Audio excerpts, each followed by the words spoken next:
about chronic diseases. They cost almost $1 trillion. That's a trillion with a T. Yeah. What role does you think about the innovation economy, drug development have to do? What role could they play when trying to bring some of those prices down? Sure. You know, when I first started practicing years ago, the rate of obesity. Now, North Carolina has a different population. We have a large minority population, a large migrant population. We also have this thing called barbecue. Anybody ever had Eastern North Carolina barbecue? We're having actually a truck come up in a couple weeks to do it. Don't hate on me, but it's good stuff.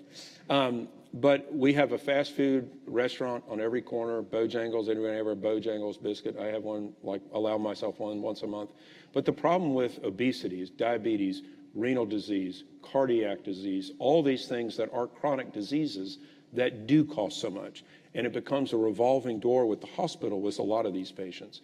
You know, Wegovy, those type of medications, truly, I think if you look back on landmark medicines through the course of medicine, penicillin was the first hypertensive medications, made a huge difference. But those type of, the Wegovy, the Sagria type of medicines are really going to be an inflection point because they do a lot with metabolism. They also had some renal sparing effects for people with renal disease. There's even some anti-tumorigenesis effects that we've been seeing so often. These are things that the industry can help. But the problem is the United States has always looked to a pill or an injection for its health care. Compare us to you know, Western Europe, for example. You don't have that same mentality.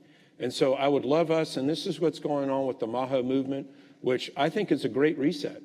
I think it's a great reset. Let's actually look at what we're putting into our bodies and how is that making us, excuse me, unhealthy as we move forward.